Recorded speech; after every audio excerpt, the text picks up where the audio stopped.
como dato le quería dar que hoy les comenté a unos amigos de acá de México que antes de que estuvieran los españoles en México yo no escuché que hubieran problemas de inundaciones porque le hacían caso al dios Tlaloc. Lo dejaron de escuchar a Tlaloc.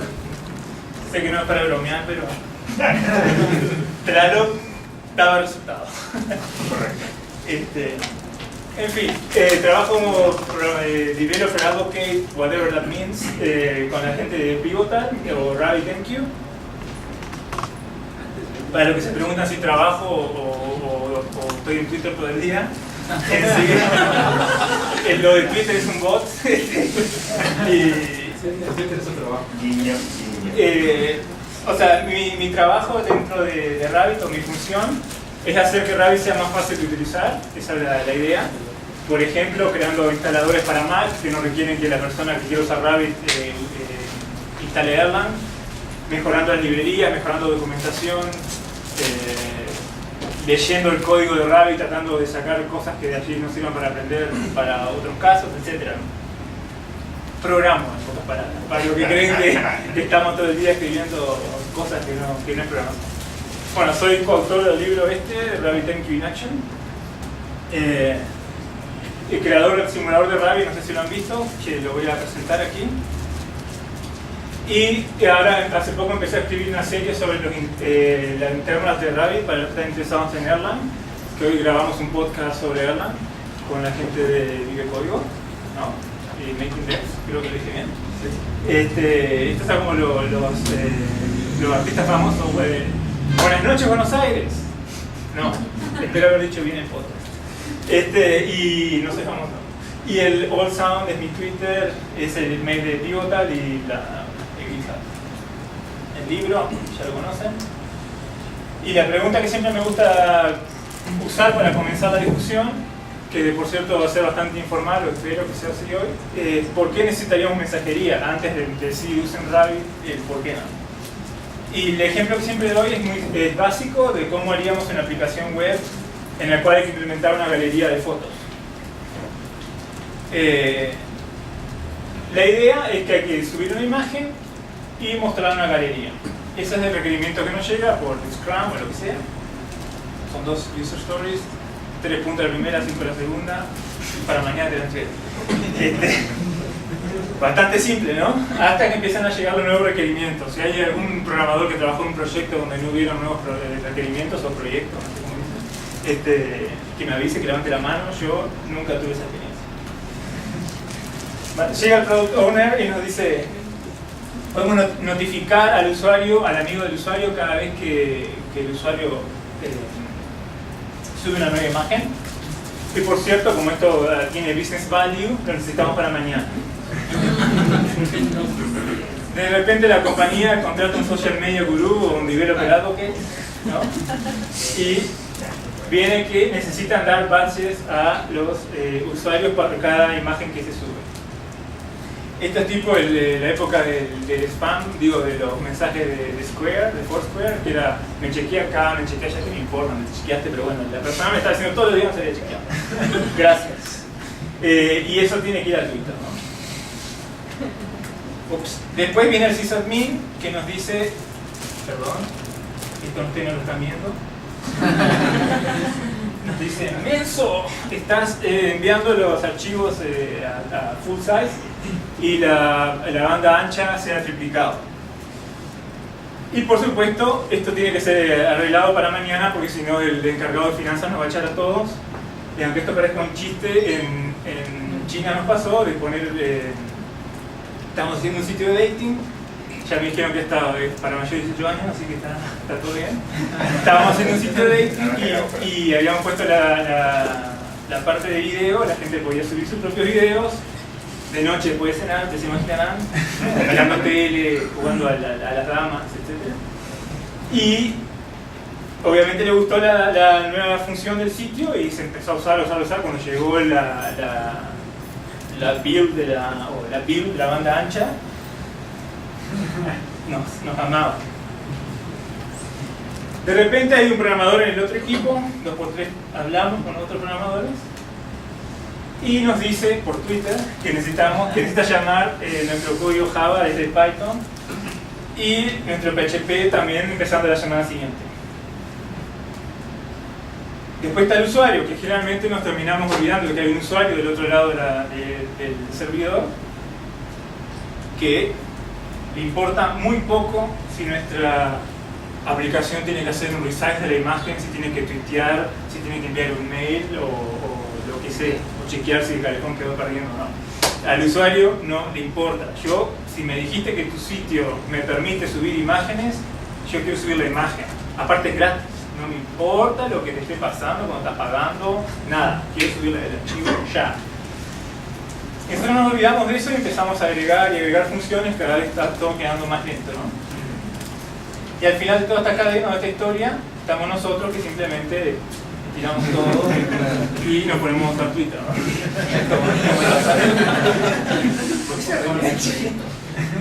Muchas sorpresas cómplices, ¿no? Veamos la evolución del código, ¿no?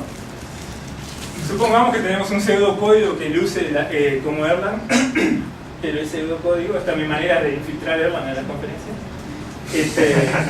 Tenemos un controlador, tenemos comentarios en el código, el nombre de la función, los parámetros que acepta y el cuerpo de la función y lo que devuelve. Entonces la primera implementación de esa supuesta galería de imágenes o form de aceptar upload sería que nos envían el método put a este path o lo que sea y con ciertos parámetros, ¿no? De ahí obtenemos el archivo, hacemos el upload, devolvemos OK. Ese fue el primer controller que se puso en producción. Pero de repente había que hacer el upload y a su vez hacer el resize de la imagen. Esto requiere volver a hacer el deployment. Después tenemos que notificar a los amigos del usuario, otra vez nuevo archivo e implementar. O sea, obviamente hay que implementarlo y nuevo deployment. Después tenemos que agregarle puntos al usuario y tuitear sobre la nueva imagen, ¿no? Todo esto en el mismo controller, etc. Si bien no tenemos todo el código en el FAT controller como he visto en ciertos proyectos por ahí, que están las consultas SQL en el controller y etc., ¿no? Abrimos el archivo de logs, chequeamos si tenemos en un controller, ¿no? En fin, la pregunta de ese código es: ¿puede este código escalar a nuevos requerimientos? ¿Qué ocurriría si tenemos que aumentar la velocidad de la conversión de imágenes? Con el código actual hay que hacer un deployment de más frontales porque resulta que el controller tiene el resize image ahí, o sea, está siendo llamado ahí, ¿no? La típica aplicación va a ser eso. Cuando mucho en Java supongo que se podrá poner un thread aparte, pero se va a hacer el resize en el mismo servidor. No sé, capaz que hay alguna magia en Java. La M de JVM capaz que es magia, no sé. Después, por ejemplo, hay que enviar notificaciones por email. ¿Qué pasa? Tenemos que agregar el código eso, ponerlo en el nuevo controller, hacer un nuevo deployment. En sí nuestro código no escala a nuevas features, por ejemplo. Somos re agile, vamos a todas las conferencias de agile, tenemos los pegotines en la laptop, pero hasta ahí llegó el agile, ¿no? Tenemos que dejar de tuitear sobre nuevas imágenes. ¿Qué pasaría si, por ejemplo, Google se le ocurre tener su propia social network y de repente hay que usar eso? O Twitter hace un IPO y tenemos que, no sé, alguien de los que tiene Twitter, de los que dueños de Twitter, lo dejan dar servicio, lo que fuera, ¿no? Hay que quitar el código, nuevo deployment, etc. ¿Qué pasaría si hay que hacer resize en diferentes formatos? ¿Qué pasaría si hay que cambiar la tecnología o el lenguaje? Todos sabemos que es cool hablar de lenguajes raros hoy en día, cuanto más raro, más cool. Y cuanto más, pongamos ahí en la aplicación, mejor, ¿no? Pero vamos a suponer que tenemos razones específicas por las cuales hacer esto, por ejemplo, aumentar la velocidad de resize de las imágenes, hay mejores librerías, nuestro lenguaje resulta que no permite crear GIF animados, y tenemos que tener eso. Entonces, ¿cómo lo hacemos con el código anterior? Teníamos una aplicación monolítica y resulta que la queremos expandir. Se puede hacer algo mejor, por supuesto, usando mensajería. Ahí, sonó el cajero y cayó la primera moneda. Y el diseño es muy simple, está en el libro Enterprise Integration Patterns, que lo recomendamos en el apéndice del libro. Y es que tenemos un publisher, que hay un evento, en este caso en el ejemplo del libro, que cambió de dirección. Esto iría a un queue, y de ahí a cada uno de los subscribers. Este subscriber va a hacer una cosa, este otra, este otra. O sea, es un patrón muy simple, no tiene nada misterioso. Entonces, la primera implementación de nuestro controlador sería que recibimos la imagen, creamos un mensaje, el cual tendría dos campos, el campo usuario y el campo imagen, y publicamos ese mensaje. Lo único que nos encargamos fue de hacer el upload, o sea, mover la imagen del directorio temporal a donde sea que la vamos a archivar, y probablemente ingresar en la base de datos un récord de que este usuario tiene tal imagen, punto. Un estado, quizás si hicimos el resize o no, para saber si se muestra o no en la galería, pero más de eso no hace eso. Y publica el nuevo evento. Después, otro proceso, otra aplicación ejecutándose en este servidor o en otro servidor. Cuando llegue una nueva imagen, va a notificar a los amigos del usuario. Cuando llegue un evento, nueva imagen, agrega puntos al usuario. Y finalmente, el resizer. Lo que tienen estos tres procesos, se pueden correr por separado, se pueden correr en el mismo servidor, en diferentes servidores. Podemos correr 30 de este y 2 de este otro, dependiendo de la cantidad de requests que hagamos, etcétera, etcétera, etcétera. Si, por ejemplo, es la noche y hay más usuarios en este sitio de dating, a la hora de salir del trabajo era cuando la gente iban todos al sitio, a la hora de comer y antes de entrar a trabajar, no sé cuál era cómo funciona Alemania, no sé. Entonces en ese momento podemos necesitar más resizers. Con Amazon, elasticidad, bla bla bla bla, cloud, dije cloud, ya podemos escalar esa parte de la aplicación sin necesidad de estar escalando esta o cualquiera de las otras. Y está, segunda implementación, por supuesto, no hay segunda implementación. Con haber hecho este deployment, ya esto lo podemos agregar on demand, digamos. Sí, es la ventaja que nos da el usar la mensajería. Siguiente.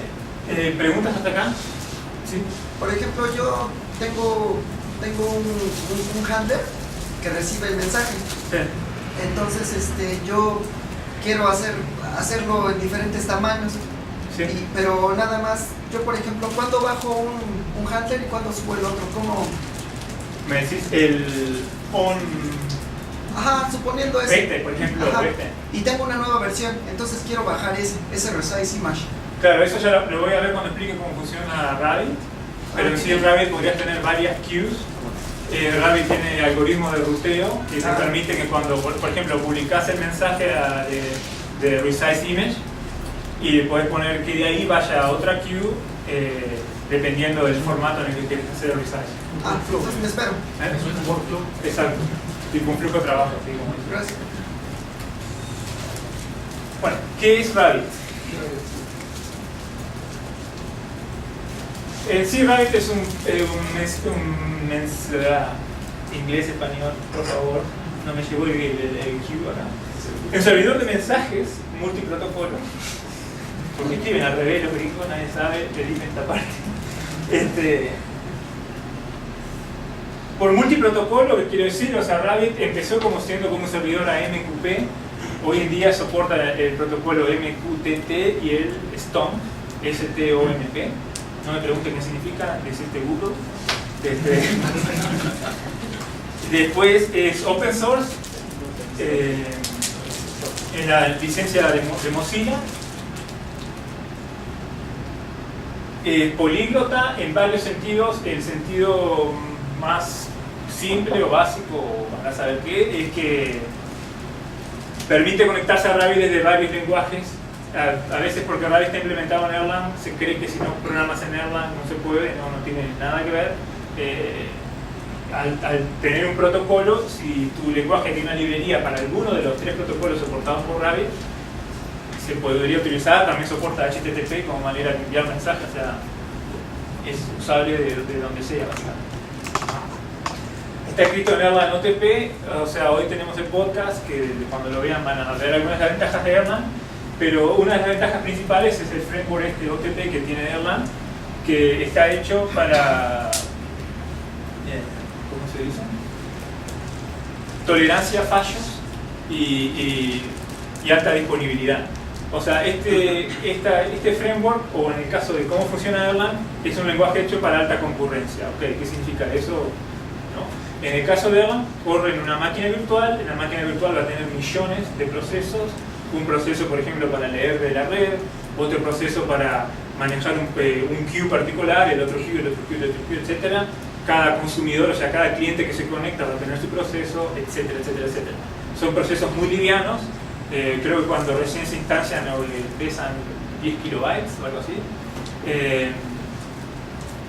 Y este framework OTP permite manejar todos esos procesos. ¿Qué pasa? Por ejemplo, si estoy leyendo de la red, me envían el cliente de AMQP está mal programado, tiene un error, me envía un método que no existe o que está mal, o el byte incorrecto o lo que sea, que me genera una excepción en el proceso que lee de la red.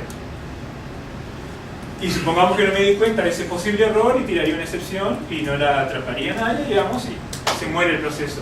Se me terminó mi Rabbit, llamo al sysadmin, me pegás mañana por haber instalado esto. No, eso no ocurre. ¿Por qué? Porque en Erlang los procesos se pueden supervisar. Entonces, el supervisor se va a encargar de fijarse que el proceso esté ejecutando. Si muere, reiniciarlo. Pero ¿qué pasa si muere X cantidad de veces en un minuto? Algún error más grande en la cadena de dependencias puede estar impidiendo que ese proceso funcione. Por ejemplo, el proceso lee de una base de datos, la base de datos no está disponible, cada vez que intenta conectarse se cae, se vuelve a intentar conectarse se cae, etcétera, etcétera. El supervisor en ese caso no lo va a reiniciar. Y así hay muchos casos y ejemplos de lo que un supervisor de procesos haría con los procesos hijos. Todo eso que permite la concurrencia, la alta disponibilidad, que se caiga un proceso que se levanta automáticamente, etcétera, etcétera, etcétera, es parte de esto, de OTP. Lo podemos pedir a los programadores de Rabbit que lo programen ellos o que utilicen código que ya existe y está aprobado en la industria. Para nosotros, cuando en esta empresa en China sabíamos que estaba implementado en Erlang, fue una de las razones por decir, ok, en Rabbit podemos confiar. Más otra historia que la pueden ver en el podcast de por qué Erlang fue muy importante para nosotros a la hora de usar Rabbit. Protocolos. Según el mustacho que les guste, es el protocolo, digamos. AMQP es un protocolo más pesado, digamos. Tiene muchísimas más opciones, pero requiere más CPU de parte del producer o sea, del cliente. MQTT es un protocolo de telemetría creado por IBM, que es open source. Y ese protocolo, por ejemplo, es usado en Facebook, en el iPhone para la aplicación de chat, porque está hecho específicamente para sensores y para dispositivos con pocos recursos. Entonces, si tienen sensores, MQTT es el protocolo ideal. Y Stone es un protocolo de texto muy simple, mucho más simple incluso que el protocolo de Redis. O sea, está el header, 2 puntos, valor, nueva línea, header, 2 puntos, valor, nueva línea, viene el código de lo que, el cuerpo del mensaje que quieren enviar, nueva línea y se terminó el protocolo. Eso es toda la especificación del protocolo de Stone. Hacer un parser de eso en PHP es una línea de código. Supongo que, no sé, en Java hacen con los imports y demás. Perdón. Esto es Spring que ya de Java. Me van a ejecutar cuando vean esto. En fin. El CERN, por ejemplo, el CERN tiene cuánta tecnología Q escuchen, la tienen Rabbit, Zero, ActiveMQ, Apollo y no sé cuántas más, usan Stone. El protocolo en la implementación en Rabbit se ha mejorado muchísimo porque la gente del CERN en Suiza han enviado muchos parches o cuando hice tal cosa se volvía lento y ahí se ha ido. O sea, lo que podría decir quizás lo hayan testeado más en producción es el CERN con el Large Hadron Collider, o sea, se podrán imaginar, funciona. Y se pueden mezclar, podemos publicar en AMQP y consumir en MQTT, por ejemplo. Eso es lo bueno que tiene. Y en este artículo, escrito por un colega, pueden ver una explicación un poco más interesante o más detallada de lo que sería cada protocolo. El que está por defecto, se activa, estos dos se activan por plugins. Polyglot. Soporta clientes en Java, Node, Erlang, PHP, Ruby, Net, Haskell e incluso el amigo Cobol. Volvamos. No quiero asustar. Y la particularidad es que el cliente de Java está escrito por la gente de Rabbit, lo mismo el de .NET y el de Erlang. Son clientes oficiales, o sea, nuevas features que tenga el server la tienen esos clientes. El de Java es súper rápido. Para que tengan una comparación, o sea, miren contra quién lo comparo, pero bueno, el amigo PHP puede dar, que no está muy optimizado ese cliente, el responsable es un tal Álvaro Videla. Ese cliente puede hacer unos 5.000 mensajes por segundo, el de PHP. El de Java sube de los 35.000 a los 40.000 por segundo en esta laptop. O sea, hay una pequeña diferencia. Por eso, muchas veces cuando hacemos benchmarks, ¿qué estás haciendo benchmark? ¿Del cliente que estás usando o del servidor? Muchas veces hay benchmarks que no logran saturar la CPU del servidor o la red de lo que sea, y supuestamente X servidor es lento cuando estás usando un cliente completamente mal escrito o que por razones del lenguaje en el que está implementado no es rápido. O sea, Java cuando hace el cache se vuelve muchísimo más rápido. Yo vi Erlang, que es la máquina virtual de Erlang escrita en Java. Vi el test en vivo de el Pita, digamos, que escribió esto, lo ejecuta no sé qué cosa en Erlang, que requiere tanto tiempo, lo ejecuta en Java muchísimo más lento, lo vuelve a ejecutar en Java cuando levantó el cache, dejó de existir Erlang. O sea, un Erlang portado, la máquina virtual de Erlang portada a Java es muy rápida. O sea, entonces, ¿qué estás haciendo benchmark? ¿Del runtime? ¿O del server? ¿O del cliente? ¿O de lo que sea? En fin, Java, .NET y Erlang son oficiales. La mayoría de los plugins de Rabbit están escritos con el cliente de Erlang, por ende está muy testeado ese cliente. De Node hay dos. Uno es creado por el autor de, no sé cómo dice el nombre, Theo Schlossnagel o algo así, de OmniIT. Él escribió el cliente de Node y es usado por la gente de Joyent. Los creadores de Node usan Node con Rabbit y con ese cliente. El de Ruby es mantenido por uno de los programadores de Rabbit también, pero no es un cliente oficial, entre comillas. El de Haskell no me acuerdo que lo mantenía, pero en sí hay por todo tipo de librerías, etc. Para usar Rabbit con AMQP o con otros protocolos. Cobol, este blog está muy bueno, es creado por uno de los ingenieros de Hewlett Packard, que como ustedes se imaginarán, ustedes hagan la conexión, RabbitMQ, Hewlett Packard, yo no lo dije, ustedes hicieron la conexión. Algunos usuarios de Rabbit me han llegado a preguntar si Rabbit lo usa alguien. Instagram usa Rabbit. El otro día tuvimos la suerte de ir a Facebook a hablar con ellas durante la Spring One, y tienen si no la memoria no me falla, 6 clusters de 2 nodos y con 50.000 clientes. Eso es lo que usa Instagram. El año pasado hice una aplicación que consumía datos real time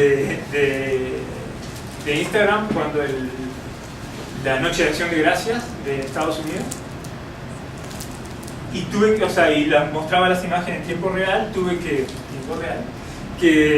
filtrar los datos porque era imposible navegar un sitio web que te estaba tirando 1000 imágenes por segundo. O sea, era ridículo, pero ellos después publicaron qué volumen de datos tienen y está muy interesante. Y en el blog de Pivotal hay el use case de Instagram descrito. La gente de Indeed usa Rabbit, los de Mailbox también, Mercado Libre, supongo que lo conocen, usan Rabbit. AT&T, Concur, la empresa para viajes para empresas. Joyent, Nokia creo que lo usan los mapas, Nokia Here.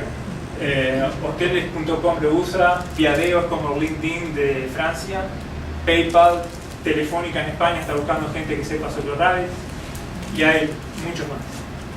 O sea, sí, es usado Rabbit. Y ya sabrán dónde obtenerlo, pero en todo caso es rabbitenvio.com download y ahí, como verán, corren varias plataformas. Cuando elegimos Rabbit era en la época que creo que Vagrant no era un Vagrant, tenía trabajo en aquel entonces, Vagrant, y en la empresa en China no teníamos una manera fácil de poner servidores rápido, o sea, montar el entorno de desarrollo rápido, y algunos trabajaban en Windows, pregúntenle por qué, otros en Linux y algunos en Mac, por ahí está acá, y Erlang, como tiene la máquina virtual, y la máquina virtual corre en esas plataformas, Rabbit podría ser usado por nuestros desarrolladores y tener una réplica del entorno de desarrollo. Por supuesto que después instalamos servidores, etcétera, para facilitar todo, pero digo, es multiplataforma también. Gracias a Erlang. Bueno, mensajería con Rabbit. Acá viene el demo. ¿Alguna pregunta? ¿No?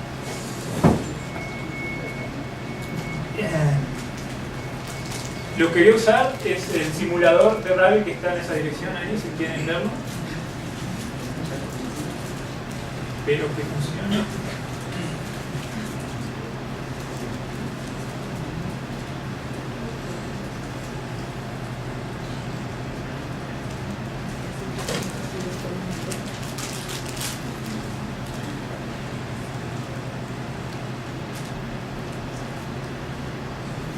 Bueno, como verán, es completamente responsive la aplicación, ¿sí? No, el problema para aquellos que se ríen,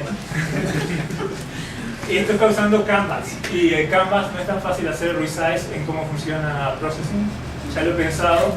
Aparte, cuando vean cómo funciona esto, me imagino que todo el mundo querrá ir a diseñar en el iPhone.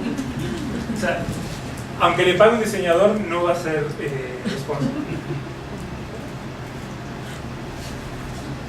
Bueno, ¿cómo funciona Rabbit? ¿Cuál es la idea de Rabbit? Tenemos productores de mensajes que quieren enviar datos al consumidor.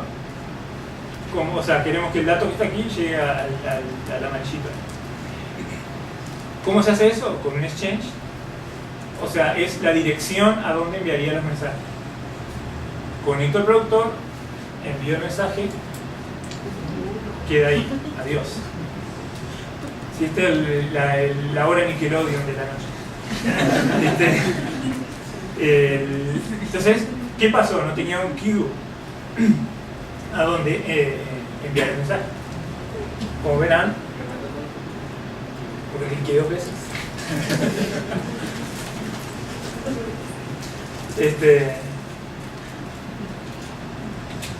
Entonces, el mensaje llegó al queue, como verán,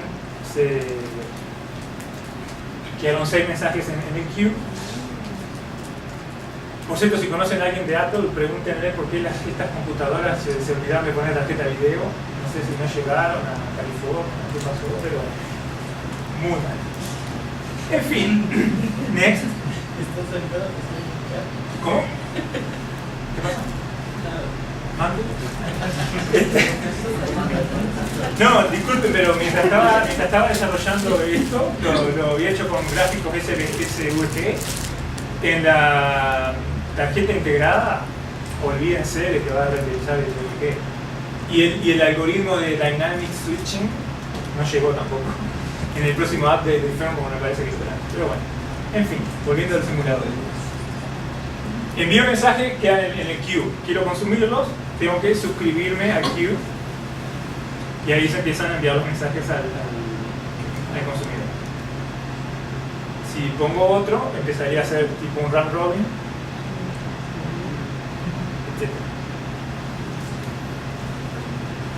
En síntesis tenemos el producer, quiere enviar los datos a los consumidores, van a ir por el exchange, queue, etc., ¿no? La pregunta que surge a veces es, ¿para qué quiero un exchange? ¿Por qué no puedo enviar los mensajes directo al queue? Y esto es, siempre pongo el mismo ejemplo, desde que lo descubrí el ejemplo, gracias a, tengo una esposa por ahí que me escucha hablar de tecnología, no sé si porque ya firmó el contrato de que estamos casados, pero supongo que tendrán el mismo problema, las esposas del esposo por ahí. En fin, hablando de esto, se me ocurrió que cuando uno va a un supermercado, o al correo mejor dicho, supongamos que queremos enviar mensajes, cartas internacionales o nacionales. El exchange va a ser la persona, porque no tenían dinero para automatizar en este correo, tenían una persona ahí que dice, ¿qué viene a hacer usted? ¿Quiere enviar una carta internacional? Bueno, póngase en tal fila. ¿Qué quiere hacer usted? Enviar la carta internacional en la otra. El exchange haría eso. Yo puedo tener otro queue aquí y cuando envíe el mensaje va a ir o a una o a otra queue. En este caso fue a ambas. ¿Por qué? Tenemos las rutas de la clave de ruteo. Cuando envío un mensaje yo puedo poner, por ejemplo, por internacional, la envío, no llega. ¿Qué pasa? Las colas no estaban ahí o lo que fuera. Aquí tengo que especificar en la parte del binding, o sea, cuando hago el binding de la queue al exchange, puedo especificar una clave de binding. Entonces, si envío el mensaje ahora, iría a esa cola. Y en esta pondría nacional.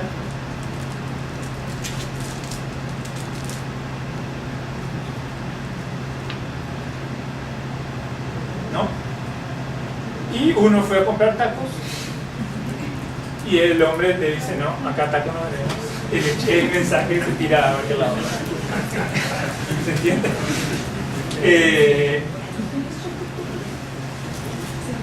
Entonces, el exchange en sí lo que es un tipo de algoritmo de ruteo. En el caso de Rabbit hay al menos 3 tipos de exchanges, hay más, pero los que están aquí en el simulador implementado son el tipo directo, tipo fanout y tipo tópico. El exchange tipo directo lo que hace es, cuando llega el mensaje, se va a fijar en la routing key de lo que publicamos y va a ser tipo select from queues where binding key equals routing key, básicamente. No hay ningún select ni nada porque Rabbit no usa SQL, usa Amnesia, la base de datos que trae además. Esto es todo, al final creo que van a terminar usando Erlang y no Rabbit. Y hoy mostrábamos allí el algoritmo de ruteo está implementado aquí. No sé si no se ve nada.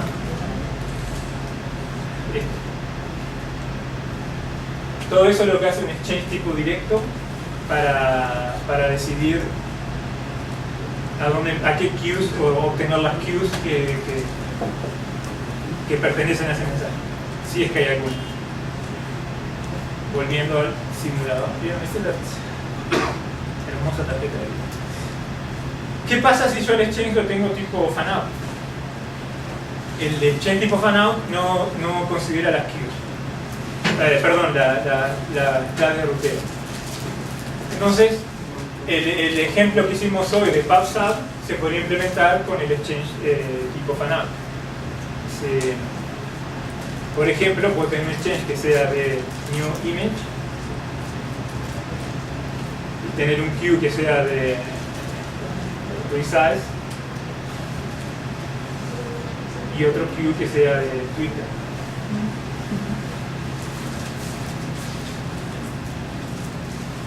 Cada vez que veo un mensaje va a ir a... Después puedo tener más de un consumidor enfocado.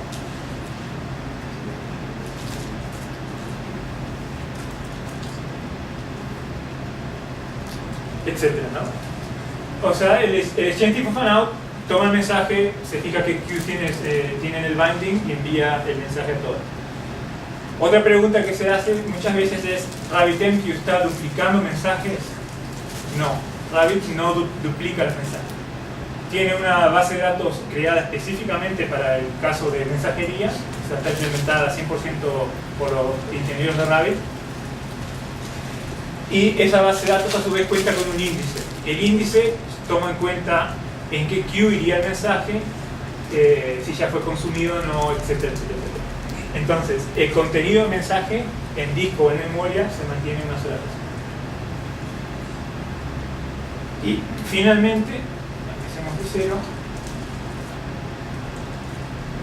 podemos tener el caso de uso, por ejemplo, que tenemos agregado de logs.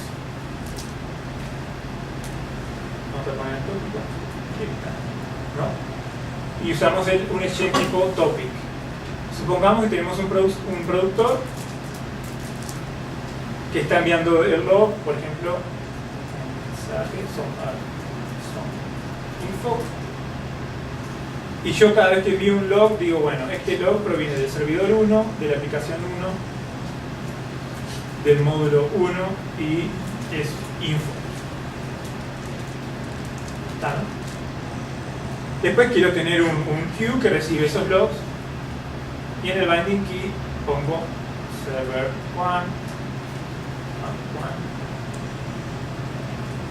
módulo 1 y envío el mensaje y fue al queue. O sea, básicamente está funcionando como un servidor, como un exchange tipo directo.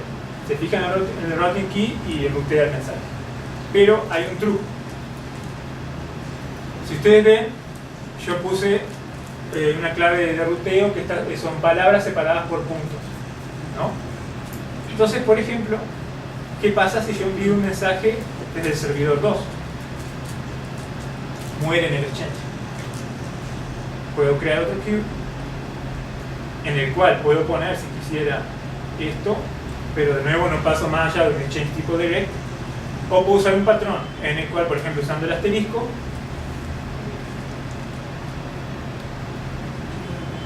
iría ahí. El asterisco machea una palabra. En ese patrón serían palabras separadas por puntos, el asterisco va a machear una. Pero ¿qué pasa si yo empiezo a mandar errores? No llega a ningún lado. Puedo poner otra queue cuyo binding key de nuevo sea con asterisco aquí y con asterisco.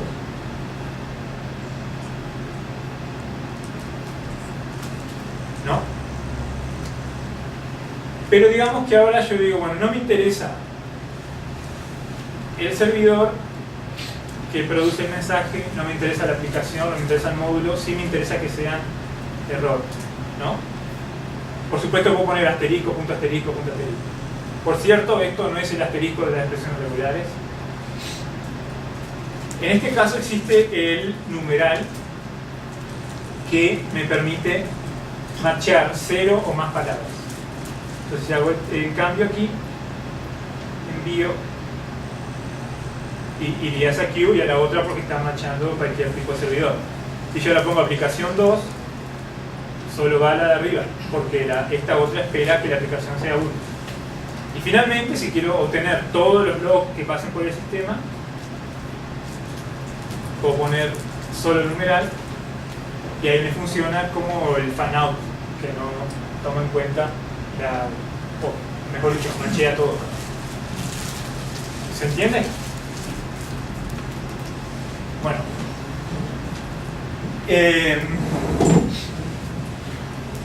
Así que básicamente en la MQP vamos a tener exchanges a los cuales enviamos mensajes.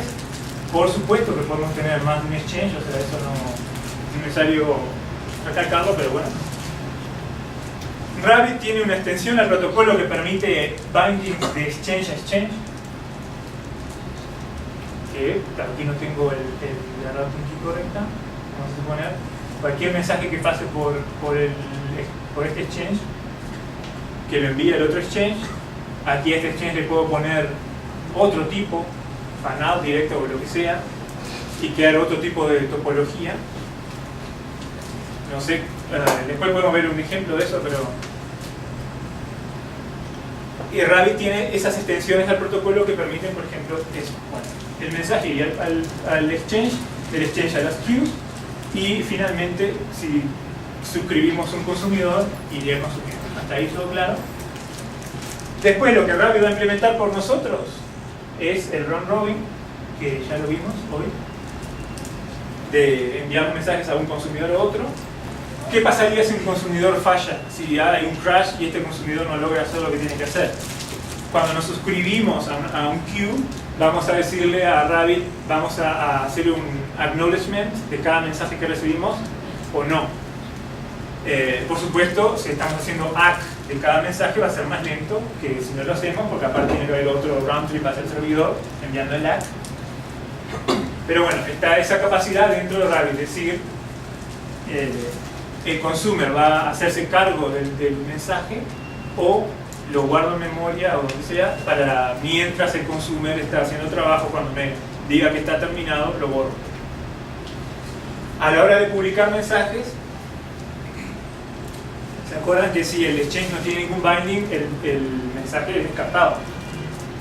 En Rabbit están los Dead Letter Exchange, o sea, no sé cómo se diría carta muerta en español, pero carta muerta no es. ¿Cómo se dice eso en español? ¿Cómo? No, sí, Una carta sin destino, o sea. En fin. Tiene ese tipo de exchange y de queues que permiten que, okay, no hay a dónde rutear el mensaje, lo enviamos a otro exchange o queue donde nosotros nos hacemos cargo de los mensajes no ruteables, por ejemplo. Hay opciones a la hora de publicar que le dicen a Rabbit, si no hay ningún queue, devolver el mensaje. Rabbit soporta confirmación de mensajes en las queues. O sea, si yo publico el modo confirmación, Rabbit me va a mandar un ACK al producer diciéndole me hice cargo del mensaje. De la misma manera que el consumer manda ACKs a Rabbit diciéndole me hice cargo del mensaje, las queues pueden hacer eso con los productores. Entonces sabemos que el mensaje fue efectivamente escrito a disco, o si tenemos replicación, que fue replicado, cuántos nodos dijimos que tenía que replicarse, etc.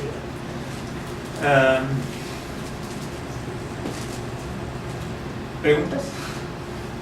Justo sobre eso, en tu experiencia, ¿cuándo requerirías un ACK si se supone que el mensaje está garantizado? ¿En ACK aquí? Sí, no, que te respondan que sí llegó bien. Porque en el momento Rabbit toma el mensaje, pero puede que no le haya dado tiempo a escribirlo a disco, o que tenga que hacer réplica, y vamos a suponer que tenés 5 nodos en el cluster, y le decís a Rabbit que esta queue tiene que estar replicada en al menos 3 nodos. Y si Rabbit te va a confirmar de que sí lo escribió en los 3 nodos. Puede que haya un network partition que está de moda hoy en día, y si no hablas del cap theorem, no estás en el sistema distribuido. Tiene que decir cap una vez al día y está en el sistema distribuido. Si falla algo ahí con una partición de red, puede que el mensaje no se replique. Y para los requerimientos de tu aplicación que necesitas saber que el mensaje fue efectivamente guardado, para eso sí te confirma. Okay. Usualmente en mensajería, como es todo asíncrono, ni siquiera tendrías que preocuparte si hay un queue, porque tú estás mandando eventos. Si alguien hace caso a esos eventos o no, bueno, es otro tema. ¿Alguna otra pregunta? Oye, ¿Sí?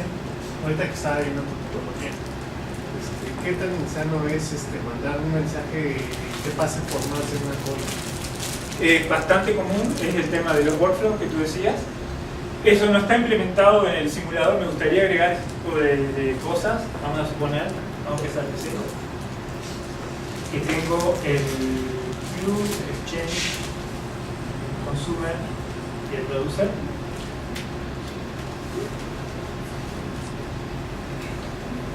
Yo envío el mensaje, lo consumo. Podría tener aquí otro producer, por supuesto, otro exchange, el queue, etcétera, haciendo esto, ¿no? Entonces, cuando este procesa el mensaje, en el mismo proceso, en el mismo channel, en la misma conexión, etc., este enviaría para el siguiente paso. Por ejemplo, llené la botella de líquido, le puse la tapa, sería el siguiente paso en la cola y el último le puse en el casillero. Estoy pensando botellas de Coca-Cola, no de cerveza, para piensen. Sí, o sea, puedes hacer que incluso que te responda haciendo una RPC. O sea, hay maneras en Rabbit de enviar el mensaje con una dirección reply to que le están diciendo al que lo consuma del otro lado, respóndeme en esa dirección. La dirección puede ser un exchange, un nombre de queue, un routing key, dependiendo de cómo lo quieras implementar el RPC. Pero se puede implementar algo al punto de que el consumer te responda que procesó algo. O sea, sería una mensajería totalmente síncrona, ¿no? Pero se pueden mezclar los patrones. Pero eso no cae dentro de un antipatrón. No.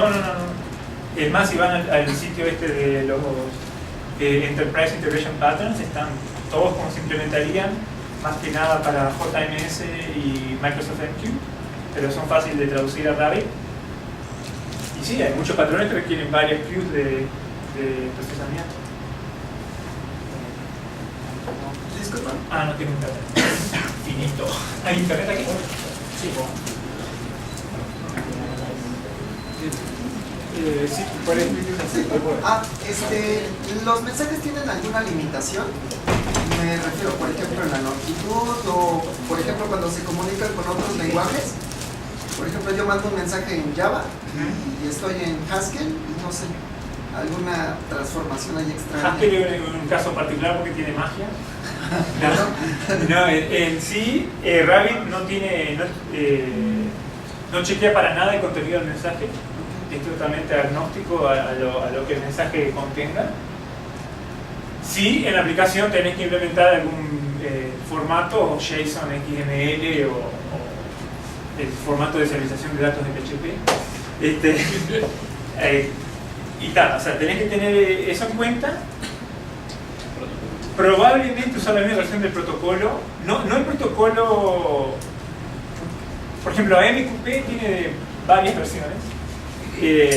Pero generalmente a la hora de encodear datos usan el mismo formato. No creo que haya un mismatch de que tenga por ejemplo, Rabbit soporta el protocolo 0.8.0, 0.9.1, que es el más de deploy, y el 1.0. En el encoding del mensaje creo que no hay ninguna variación. Y a nivel de lenguajes o stack tenés que tener un formato único, eso sí. Ok. Entonces, si no entiendo mal, yo mando un mensaje y por alguna cosa extraña el mensaje se corrompe. Sí. RabbitMQ no se encarga de ver si está corrupto. Se encarga sí porque el protocolo tiene frames. Entonces, como van frames, tienen que llegar en cantidad de frames o length del mensaje. Ok, sí. ¿Y cuál es el Wi-Fi? 1 y 2. Pues sí, tengo ¿U2? Pudiera pedir.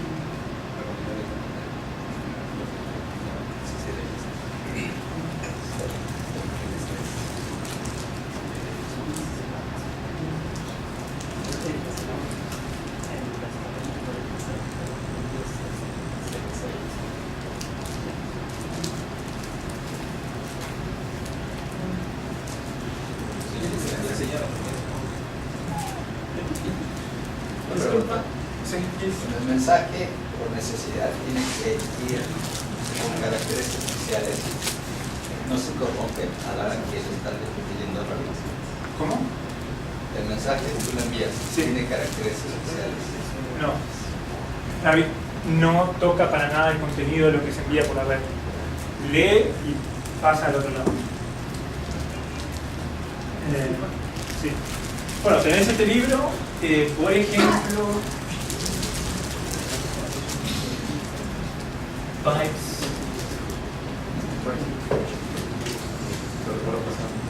Pipes and Filters es el típico cadena de producción de lo que decía, la botella, etcétera.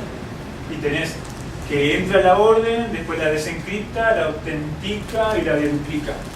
Entonces cada una de estas partes van a ser una queue que va a hacer algo, va a pasar al siguiente, al siguiente, al siguiente. Después hay un patrón que se llama detour. Duda. Ya voy, estoy explicando algo. Este otro tiene tenés el source y el destination, ¿no? Y acá tendrías la queue final a la que iría el mensaje, ¿no? Y acá se consumiría. Pero vamos a suponer que en cierto momento tenés que hacer un debug de los mensajes que están yendo, ¿no? Y vos decís, bueno, yo quiero poner un queue que procese esos mensajes, por ejemplo, que los loguee a una parte del disco y que después lo envíe al destino final.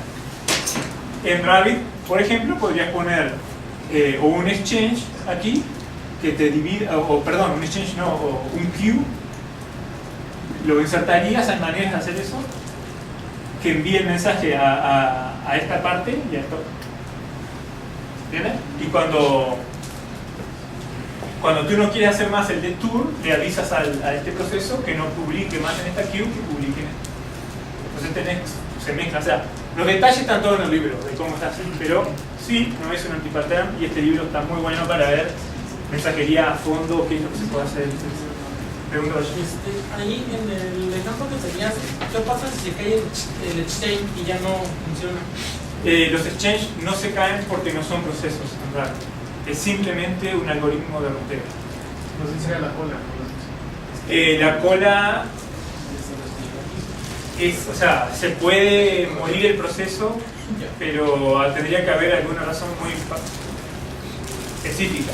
En el caso de que se pierda una cola por X razón, las colas tienen opciones de ser durables o no, que quiere decir que van a sobrevivir el reinicio de Rabbit o no. Las colas pueden ser auto-delete, que quiere decir si corto la conexión se borra el queue entero. Y los mensajes pueden ser persistentes o no, y entonces van a sobrevivir ese caso que tú dices. Si puedes revisar el servidor, se van a retomar todos los mensajes. Sí, a ver si no es muy extraña la pregunta. Yo mando dos mensajes. Sí. El mensaje A sale primero y el mensaje B Sí. luego. Cuando llegan al consumidor, RabbitMQ dice, bueno, este consume primero, bueno, sale primero el mensaje A. O Si Rabbit primero implementa un queue, propiamente dicho, Ajá. que va en el mensaje. Pero de alguna manera, supongamos que el mensaje A se atrasa tantito. Rabbit se espera hasta que llegue el mensaje A. Lo mantiene en la cola, ¿no? Dos tipos. Ah, sí. Claro, Ok. exactamente. Ok. Y o sea, eso es lo que decía cuando implementa una cola, no que es un queue, sino que las queues de Rabbit son lo que necesita. Ok. Y intenta mantener orden, incluso hay consumidores que podés rechazar un mensaje, por ejemplo hay un mensaje poison, como se dice, que no puede ser procesado. Y si el mensaje, el consumer muere antes de hacer el ACK, por ende el mensaje vuelve a la cola, vuelve a ser consumido, muere, etcétera, etcétera. Cuando el mensaje vuelve, primero, cuando vuelve a la cola, Rabbit trata de mantenerlo en el orden que estaba. Obviamente, como hay múltiples consumidores, no es posible, o sea, ¿cómo explicar eso? Si un consumer, por ejemplo, tenés ABC, no sé cómo explicarlo, pero o sea, un consumer consume unos mensajes que están en la línea y obviamente que el otro va a quedar después. O sea, no hay magia, pero en sí va a estar ordenado. Cuando recibes el mensaje de nuevo, el mensaje va a tener un header que se llama redelivered, o sea, que ha vuelto a ser enviado true. O sea, si vos recibís un mensaje, podés chequear si ya lo recibiste anteriormente. En ese caso, podés hacerle un reject. En vez de un ACK, le haces un reject y le decís a Rabbit, no lo quiero más. O le decís reject and en queue true, o reject y va a un dead letter queue. Podés hacer muchas combinaciones de sí. Me mencionabas que si se envía un mensaje y el consumidor no lo puede recibir, pero regresa a la posición que ocupaba en la cola, puede haber un punto en que se queda ahí sacado y no pueda volver a... no deje continuar los que vienen atrás. O sea, Rabbit Hay más opciones, por eso el protocolo MQP es mucho más complejo en cuanto a las opciones que soporta. Los otros protocolos no. En la MQP está el Basic QoS, Quality of Service, que vos podés decir, quiero que este consumer tenga al menos 10 mensajes. Que Rabbit, o sea, si mi consumer está listo para recibir más mensajes, que Rabbit me mande al menos 10, por ejemplo. Eso por un lado. Aparte de eso, a medida que haya consumers ready, o sea que ya hicieron el ACK de un mensaje si era el Basic QoS 1, de 10 ir a 10, etc. O perdón, de que siempre tenga 10. Rabbit va a mandar ese mensaje que volvió a la cola, lo va a mandar a otro. Obviamente que van a seguir reenviándose los mensajes. Si este hace fallar de nuevo a otro consumidor, ese mensaje va a volver a la cola. Y así puede seguir indefinidamente hasta que o lo declares poison o le des el ACK. Pero en esa ventana de 10 mensajes por consumer, por ejemplo, que seteaste, Rabbit va a enviar hasta al menos 10, quizá este quede siendo el tercero, haya otros 2 y así, ¿no? Sí. El mensaje sí va a quedar estancado, los consumidores no van a quedar estancados. Sí. Dado que tiene un montón de flexibilidad en tanto los patrones que puedes configurar como los parámetros de tanto de producción como de consumo, bueno, yo sí pienso que pueden darse situaciones complejas en donde tienes efectos raros y son difíciles de tunear. Entonces, ahí, ¿qué consejo podrías darnos? O sea, Rabbit tiene, primero que nada, esto soporta importar y exportar datos. Esto que dibujaste aquí se puede importar a Rabbit y va a quedar en Rabbit. Y si haces importar lo que tienes en Rabbit aquí, y por ende después puedes poner un publisher, un consumer, setear las routing keys, enviar y vas a ver por qué llega o por qué no llega el mensaje, por ejemplo. En casos más avanzados, Rabbit tiene un plugin que se llama RabbitMQ Tracer. Creo que es este. Sí, que es para hacer debugging. O sea, pueden leer después la documentación. Firehose.html es la URL. Ahí explica todo. La gente de eTrade, los de la bolsa, esto de comprar interacciones, usan Rabbit, usan esto mucho. Por ejemplo, que fue la presentación que ellos dieron en el Spring One. O sea, ahí con el tracer podés ver a dónde fue el mensaje, qué routing key tenía, dónde fue ruteado, qué queue lo tuvo, etc. ¿Hay otra pregunta? Sí. Bueno, hay que explicar un poco de las ventanas de retry. ¿Hay forma de configurar, así como las ventanas de retry, el tiempo, la cantidad máxima de veces que puedes realizar? Creo que no. Lo tendrías que hacer en tu aplicación. Eso es como parte de la sí. Lo que Rabbit, sí, disculpa, lo que tiene como maneras de configuración que podría ayudar en ese caso, soporta,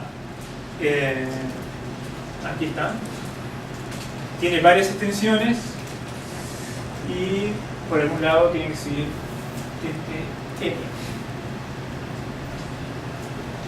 Rabbit soporta per queue, message TTL y per message TTL.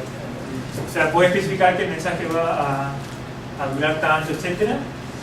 Y, por ejemplo, tenés QTTL que se autoborre la queue si no está usada, y el limit del largo, puedes decir que puede tener hasta 1000 mensajes. Si llega a eso, empieza a dropear los más antiguos. Para decirme hasta dónde. Claro, y eso creo que ayuda a la pregunta que tenía él. ¿Qué pasa si hay un mensaje de poison que siempre queda y queda? Podrías con esto eliminarlo, con estos otros también. Si el mensaje venció el TTL, Rabbit no lo va a enviar, lo va a borrar directamente. No, yo no he dicho que si el cliente pierde conectividad, puede recuperar esa prueba de ventana. ¿Cómo? Considerando el hecho de que el cliente puede perder conectividad, ¿cuántas veces puede hacer retry de esos reenvíos de los mensajes que quedaron? No es límite.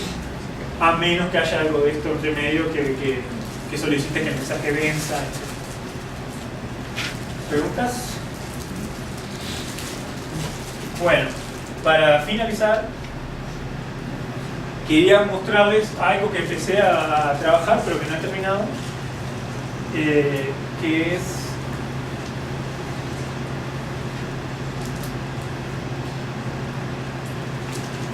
estoy creando un ejemplo sobre cómo hacer un sistema de gestión de datos distribuido. ¿Qué se entiende por distribuido? Que supongamos tengamos nodos, por ejemplo en Amazon, en Irlanda, en Virginia y en Brasil.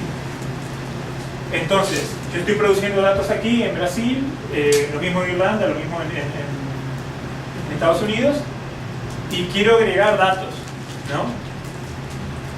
Rabbit soporta clustering. ¿Qué quiere decir eso?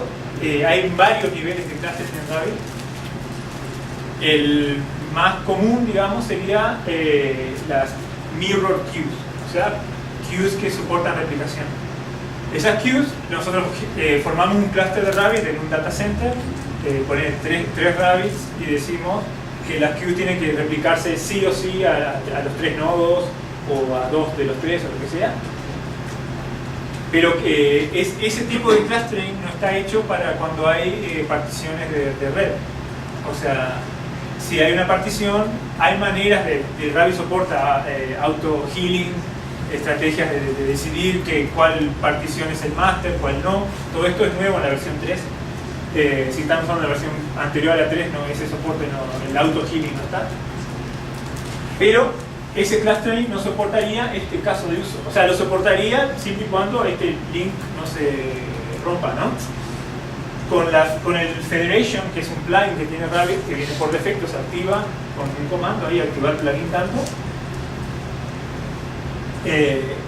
Lo que podemos hacer es declarar este nodo, por ejemplo aquí vamos a tener un clúster de proceso de datos, y esto simplemente son ingestión de datos de nuestra app en Brasil, nuestra app en Europa, ¿no? Y con la Federation le declaramos a estos dos Rabbits, siendo upstream se llama, que todos los mensajes que sean publicados acá en cierto exchange van a ser enviados a este otro. Usando comandos de AMQP, por ejemplo, Rabbit, el plugin de Federation puede decir considera el mensaje de aquí, acá replicado, una vez acá fue salvado en disco, etc. O sea, hay muchas maneras de asegurarse de que se reintente y que los datos lleguen. Y bueno, con el plugin de federación, esto es muy fácil de setear, está la documentación allí cómo se hace, si quieren leer más, sería simple de hacer. Otro problema, entre comillas, que tiene Rabbit es que las queues viven en el nodo en el que fueron declaradas.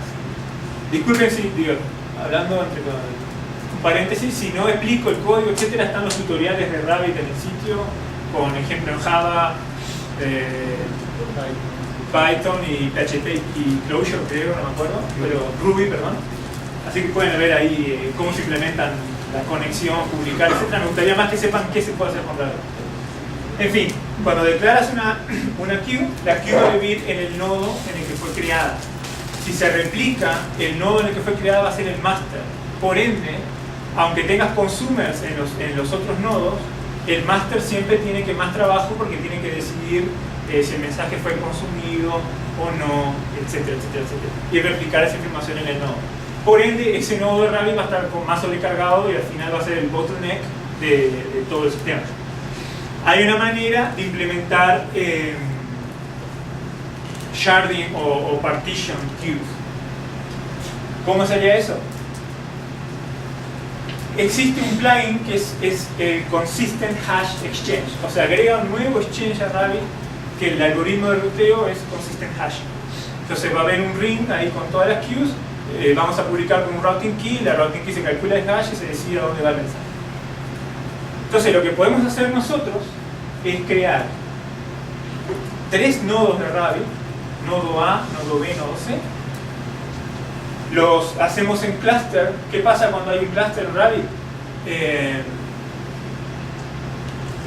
Si yo tengo 3 rabbits en cluster y declaro un exchange, el exchange como entidad se replica a todos los nodos en el cluster. Si yo declaro un queue, el queue como entidad se replica a todos los nodos del cluster, el contenido vive en el nodo en el que yo lo declaré. Entonces lo que podemos hacer teniendo 3 nodos, tenemos nodo A, por ejemplo, ese es el nombre, tenemos el logs exchange, va a estar replicado en los 3 rabbits, y declaramos la queue A.logs, el tópico en el que estamos, o lo que nos interesa son los logs, ¿verdad? Pues tenemos el logs exchange y el logs queue. O sea, eso a nivel conceptual de la aplicación. Tenemos un lugar donde queremos enviar logs, el exchange y la queue. Luego levanto el nodo B, declaro la queue B.logs. El nombre es muy importante porque si yo declaro la queue logs ya existiría en el cluster. Si yo vengo al nodo B, envío queue declare A.logs, no va a hacer nada porque A.logs ya está acá. En los otros nodos saben que el queue está, no tienen el contenido del mensaje. Entonces si yo después envío un mensaje al nodo B, Rabbit se va a encargar de enviarlo al nodo A. ¿Se entiende? Entonces en el nodo B, específicamente conectado al nodo B, envío el comando crear queue B.logs. Y finalmente en el nodo C envío el comando crear queue C.logs. ¿Qué pasaría en esto? Al empezar a publicar mensajes a cualquiera de los 3 nodos en el cluster, Rabbit se va a encargar de hacer ese ruteo y el mensaje va a terminar en una de las 3 colas. Con ese pequeño truco, entre comillas, podemos tener este tipo de shard queues. Después, supongamos, queremos tener mirroring porque no queremos que se pierda ningún mensaje. En caso de que uno de los nodos falle, podríamos también darle, declarar las queues como mirror y se replicarían en los otros nodos, por ejemplo. Y así se pueden empezar a mezclar muchas de las features que tiene Rabbit. ¿Sería como su mecanismo de failover? ¿Cómo? ¿Sería como su mecanismo de failover? O sea, esto no. Esto es para obtener más throughput de cada server.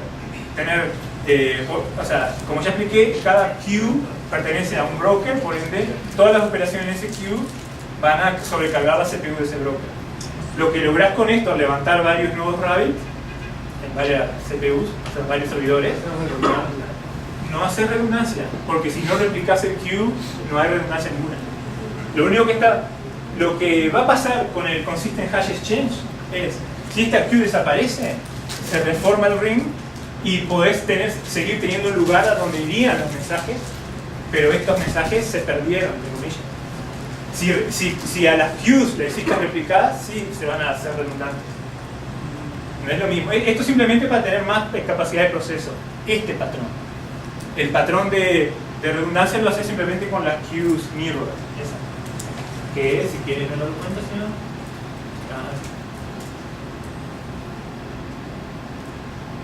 Las highly available queues, acá tenés toda la explicación de cómo se usan, qué pasa, qué deja pasar. Pero eso es para redundancia. Lo que estoy hablando es para tener más throughput de un nodo. Y Rabbit soporta tiene un plugin, quiero ver si estoy poniendo Rabbit o no. Sí.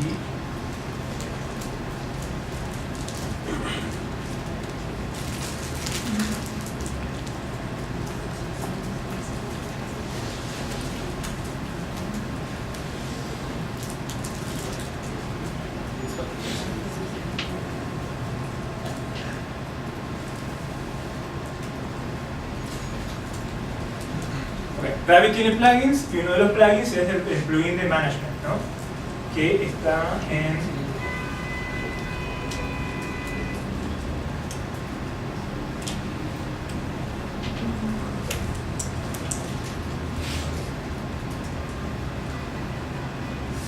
gracias, Fanny.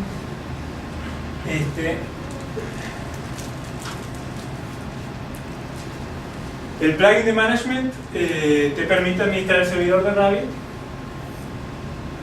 No me acuerdo ya ni por qué vamos a hacer esto.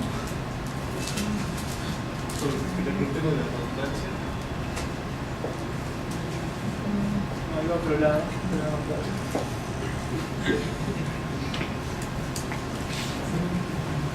Sí, ya me acuerdo. Bueno, la pregunta que puede haber es ¿qué fin tiene? O sea, perdón, tengo esas 3 queues, ¿cómo sé en qué nodo están, qué nodo tengo en el cluster, a cuál me conecto, está este nodo levantado sí o no, etcétera, ¿no? Acá no tengo un cluster formado, pero si tuviera un cluster formado, esta línea tendría todos los brokers en el cluster, diciendo el nodo y el host, digamos, ¿no? Entonces lo que yo hice, les voy a mostrar un poco de... ¿Dónde estás? No.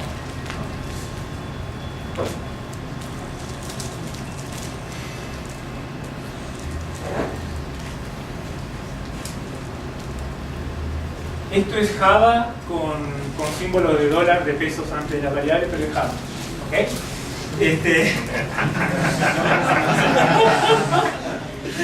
Entonces yo quiero tener un consumidor. Quiero tener un consumidor que sepa qué nodos hay, ¿no? Entonces yo creé una pequeña librería que se llama RabbitMQ Utils, que lo que hace es conectarse a la API de management. Todo esto que ustedes ven aquí es una aplicación del browser que hace calls a la API de tipo REST. Todas las passwords aquí en entonces lo que yo hago es decir, bueno, creo un cliente HTTP y en las utils le digo que me busque un nodo aleatorio de los que están en el cluster. Si encuentra el nodo, creo la conexión de MQP. Creo la conexión de MQP, tengo un canal, callback, etc. Y en síntesis le digo a un consumidor, ok, crear un nuevo consumidor en esta conexión, en este canal, con este callback y consumir de este queue. Lo importante es que obtuve a dónde conectarme, básicamente, un nodo que estuviese levantado. ¿Cómo hice eso? Hay un método que es en la API, teniendo la URL de la API, es API nodes, me va a dar la lista de nodos. Le puedo pasar una lista de columnas de información que quiero recibir. En este caso, déjame ver, le pido a Rabbit, dame el nombre del nodo y si está, la información de si está running o no. Después la función getRunningNodes va a hacer un filtro de los nodos si están running igual true. Todo eso es un JSON que me llegó de Rabbit. Y después randomNode simplemente va a randomizar el array y me va a devolver ese nodo. O sea, lo importante es que podemos hacer un llamado de API obteniendo información sobre los nodos. Hay muchísimo más información que esas 2 columnas, pero en este caso obtenemos el nombre y el estado, si está corriendo o no. Obtenemos un nodo aleatorio y aquí tenemos nuestro consumer, que una vez lo levantemos se va a conectar o a un nodo o a otro y va a consumir de esa sharded queue, digamos. Y eso es el pequeño truquillo, digamos, de cómo hacer ese tipo de use case con Rabbit. ¿Preguntas? Creo que hablaste de cómo hacer el mirror de los nodos. Sí. En este caso, para hacer el alta redundancia o el hacer mirror, ¿puedes especificar que nada más haga mirror hacia un central? O sea, después tenemos que nosotros recordar. O sea, en el clustering, el central es el nodo en el que se declaró el queue. Ese va a ser tu central. Y después en la policy, está por aquí.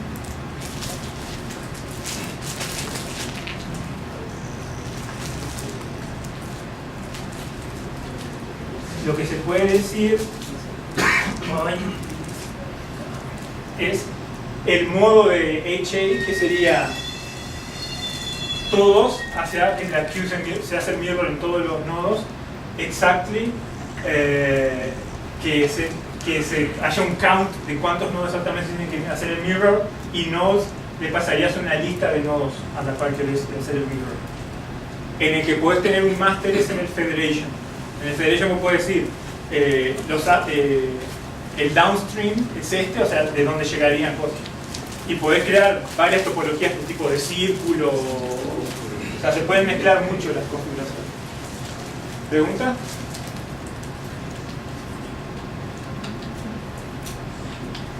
Entonces, continuemos.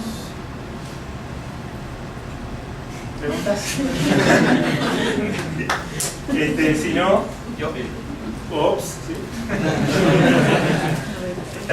¿qué mecanismos de seguridad tiene RabbitMQ? Que no cualquier cliente pueda hacer un put o controlar. Bueno, primero que nada está el usuario del password. Eso es lo más básico. Ese usuario y password puede estar guardado en Rabbit, se llama el mecanismo de autenticación por defecto, o por ejemplo hay personas que implementaron el LDAP.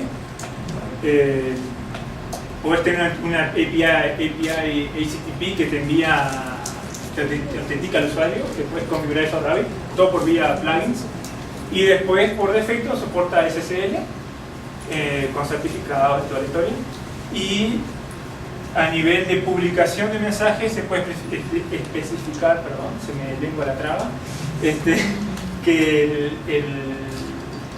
el mensaje le pones un header de user ID diciendo este mensaje fue publicado por Álvaro y el que abrió la conexión, o sea, el usuario que se autenticó en Rabbit fue Álvaro. Entonces, si Rabbit encuentra ese header en el mensaje, se va a fijar que sea exactamente el mismo usuario que está conectado, para que tú no estés impersonando, como dice en inglés, a otro usuario. O sea, serían esos los mecanismos. Customs, SSL, y después ese de autenticar que el mensaje provenga de quien dice ser. Sí. ¿Han probado o han hecho despliegues de RabbitMQ utilizando Erlang on-SEM? Hay un pequeño problema con Erlang on-SEM, que es que hasta donde sé solo soporta aplicaciones que se puedan compilar con Revar. Revar es un sistema de builds, es el Maven de Erlang, sin todo lo que la gente llama de Maven. Y Rabbit fue creado muchísimo antes de que Revar existiera, por ende no soporta Revar. Si los programadores que hacen Erlang on-SEM permite que se haga make, enter, se podría soportar. No sé realmente cuáles son los requerimientos para que eso ocurra, etc. Pero el requerimiento es que la aplicación sea rivalized, digamos. Pero por eso no se ha probado hasta donde sea. ¿Sí? Pues aunque tenga muchos mecanismos de tolerancia a fallas y muchas seguridades que puedes hacer, algo debe ser la situación típica en la que falla Rabbit, ¿no? O qué tipo de situaciones has identificado que pueden llevarlo a de repente hacer un crash, de repente a...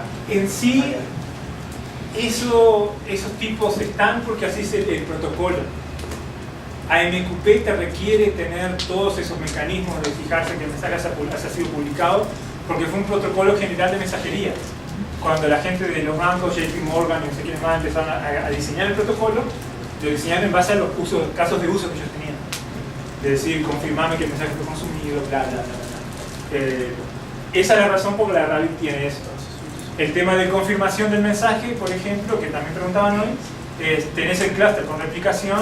¿De qué te sirve enviar un mensaje que sí, nodo A lo tomó, si nodo B no le llegó, cuando tú querías que fuera replicado? Entonces en ese caso puede pasar, no sé, que por X razón un servidor se carga.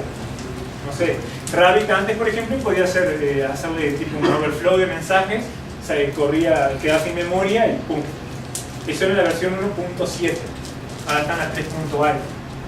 A partir de eso se creó el sistema de persistencia, esa base de datos específica, tiene un cache en memoria, cuando se lanza la alarma de memoria, empieza a hacer el flag de mensaje a disco, ahí una falla se eliminó. Otra falla era que un nodo fallara completamente por X razón, un incendio o lo que fuera, ahí se crearon los mecanismos de replicación, por ejemplo. El mecanismo de replicación no soporta la network partition, no está diseñado así, por defecto. tiene mecanismo de elección de lead y demás, pero eso te puede pasar, que se quede sin red por X razón y tengas ese problema. Después Erlang, por ejemplo, cuando tiene nodos en cluster, tiene lo que llama el net tick time, que es un tiempo que Erlang le permite a un proceso para responder. O sea, hay muchos nodos Erlang en cluster y hay un proceso que se encarga de monitorearlos a todos, y si uno no responde, ese nodo puede estar down, puede haberse cortado la red, haber caído el nodo, lo que fuera, ¿no? ¿Cuál es el problema del net tick time? Si está usando la interfaz de red, el net tick time está esperando un mensaje de, digamos, cada máximo 60 segundos, que está dando el timeout.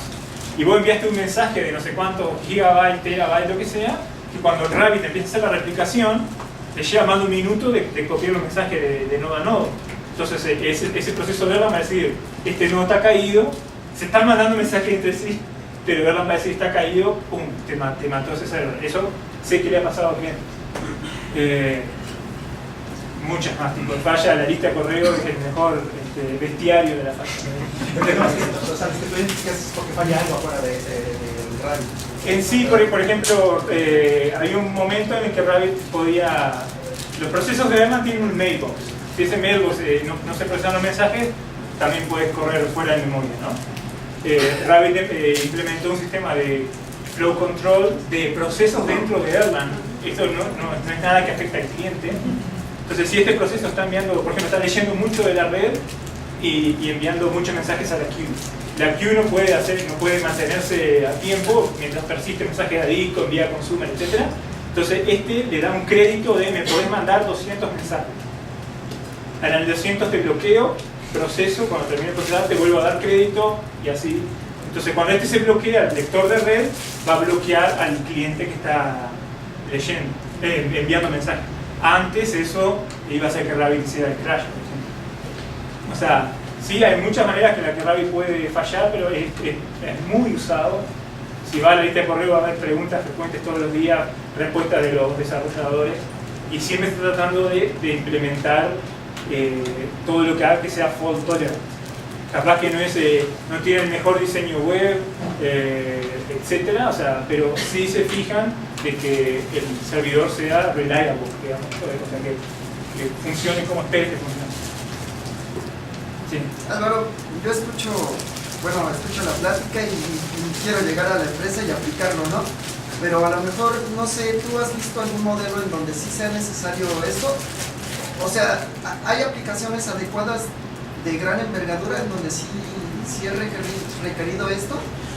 Por ejemplo, mi aplicación es muy chiquita. Yo necesitaría... O sea, la pregunta... ¿Esta herramienta sirve para todo? La respuesta es sí, ¿no?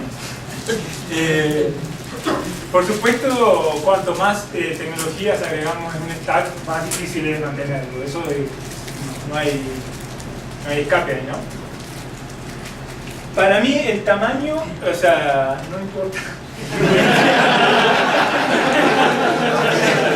¿Por qué? ¿Por qué se ríen? Porque con el tema de lo que yo explicaba hoy, por suerte soy daltónico, así que se me quedé rojo, no me voy a o sea, el decoupling que yo hablaba hoy, ¿no? De tener un productor de datos con un controller, y ahí ya puedes tener métricas, puedes saber si alguien está usando esa feature del sitio o no. Es simple, procesa la imagen, tira un nuevo evento, ¿no?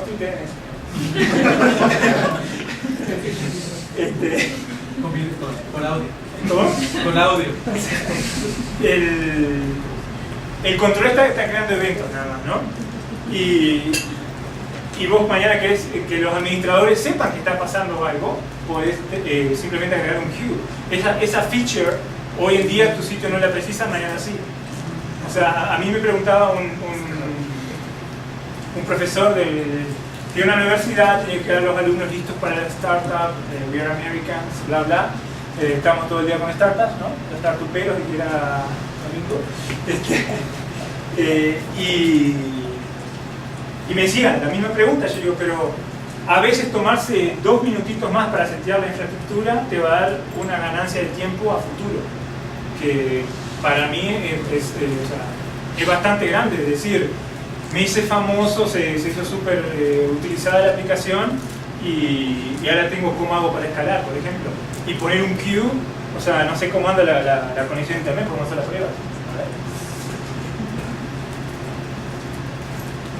A ver.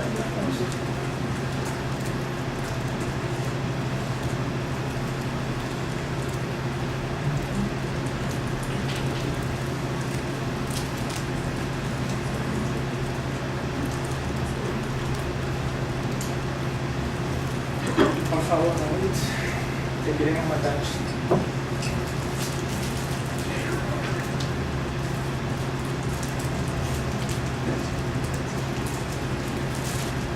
Algo que a Erlang no le gusta es cuando se cambia el host. Erlang, como decimos allá, tira en colores.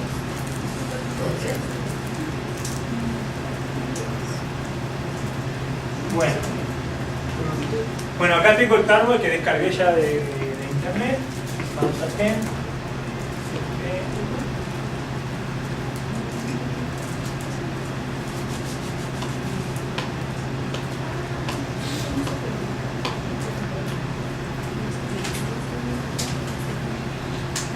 Bueno, ahí lo descomprimí. Lo único que puede fallar ahora es que no reconozca mi host, pero logremos que eso no pase. Bueno, ahí está intentando levantarse el Rabbit, creo que está teniendo ese problema de host. En fin, supongamos que salió bien. Eso es todo lo que lleva a tener Rabbit andando. O en Debian hacer un apt install, lo que sea.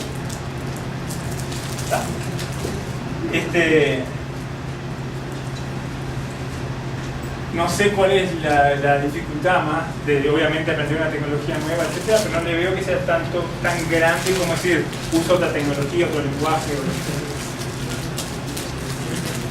¿Preguntas?